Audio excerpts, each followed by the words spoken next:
Nusantara, negeri para dewa. Seluruh gugusan kepulauan di Asia Selatan dan Asia Tenggara dinamakan anak benua atau gugusan pulau-pulau Jawata. Dahulu, anak benua di India disebut Jambu Dwipa, sedangkan seluruh kepulauan Nusantara disebut Sweta Dwipa. Karena Jambu Dwipa dan Sweta Dwipa berasal dari daerah yang sama, maka tidak heran kalau budayanya banyak yang menyerupai atau dalam perkembangan saling mempengaruhi.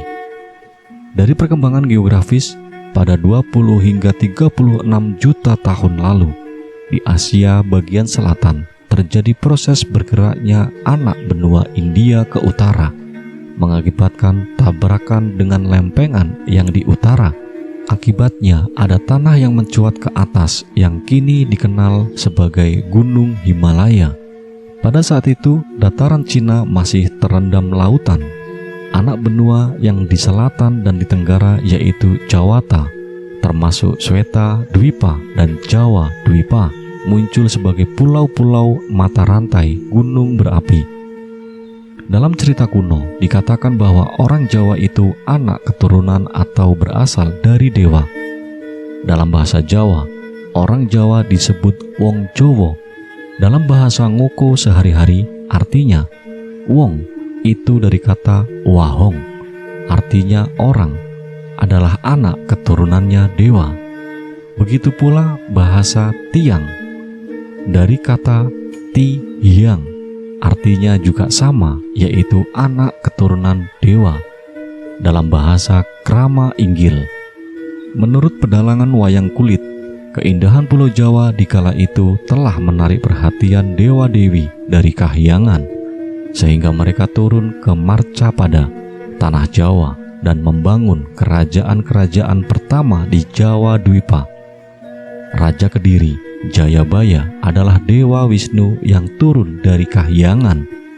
Jayabaya amat populer di Jawa dan Indonesia karena ramalannya yang akurat mengenai sejarah perjalanan negeri ini dan berisi nasihat-nasihat bijak bagi mereka yang memegang tampuk pimpinan negara, para priai atau pejabat negara, tetapi juga untuk kaula biasa. Ajarannya mengenai perilaku yang baik benar sebenar-benarnya juga mempunyai kebenaran universal. Jawa Dwipa menurut salah satu sumber adalah kerajaan dewa pertama di Pulau Jawa. Letaknya di Gunung Gede, Merak, dengan rajanya Dewa Eso atau Dewo Warman yang bergelar Wisnu Dewo. Ini melambangkan dewa Kahyangan. Permaisurinya bernama Dewi Pratiwi, nama dari Dewi Bumi. Dia adalah putri dari seorang begawan Jawa yang terkenal, yaitu Begawan Lembu Suro, yang tinggi ilmunya atau pengetahuan spiritualnya, yang mampu hidup di 7 dimensi alam atau Garbo Pitu. Tinggal di Dieng, letaknya geografis di Jawa Tengah. Perkawinan Wisnu Dewo dengan Dewi Pratiwi melambangkan turunnya dewa yang berupa sukma untuk menetap di bumi. Keberadaannya di bumi aman dan bisa berkembang karena didukung oleh daya kekuatan bumi yang digambarkan sebagai Begawan Lembu Suro. Kecantikan Pulau Jawa bahkan menarik hati rajanya para dewa, yaitu Betara Guru, untuk mendirikan kerajaan di bumi.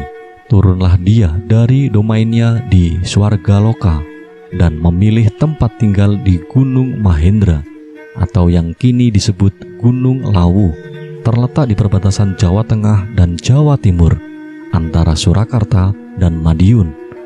Betara Guru punya nama lain Sang Hyang Jagat Nata, Ratunya Jagat Raya, The King of the Universe, dan Sang Hyang Girinata, Ratunya Gunung-Gunung, The King of Mountain.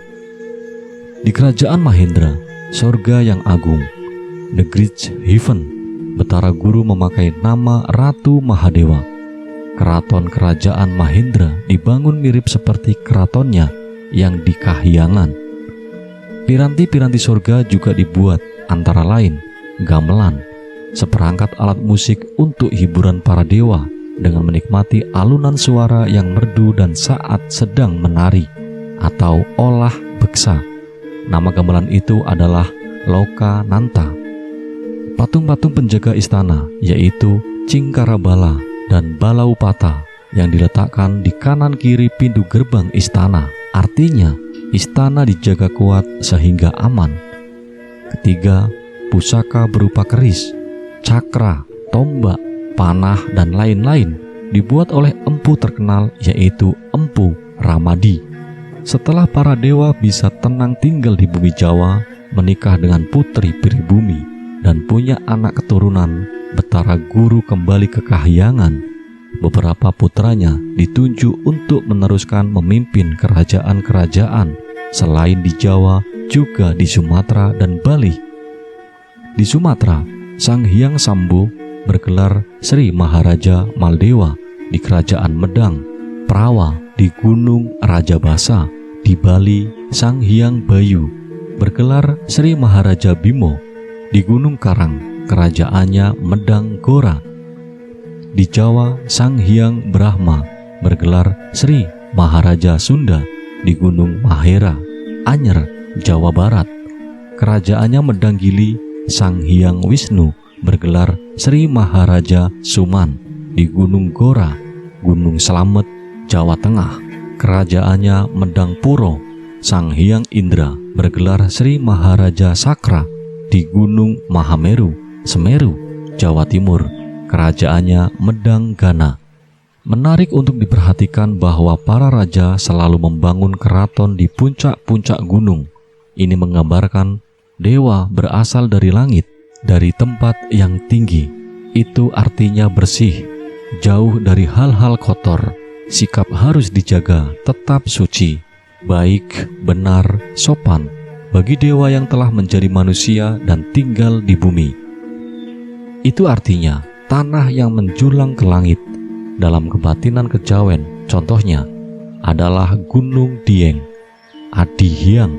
Maksudnya supaya orang selama masih hidup di dunia mencapai puncak pengetahuan spiritual, mendapatkan pencerahan jiwani, tinggi ilmunya, suci lahir batin.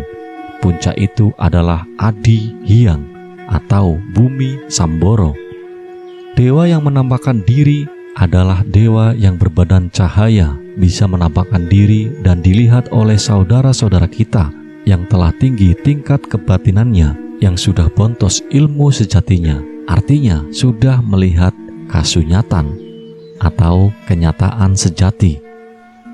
Dipandang dari sudut spiritualis, turunnya dewa ke bumi adalah gambaran dari merasuknya sukma, spirit, jiwa ke dalam badan manusia dan lalu menjadi manusia.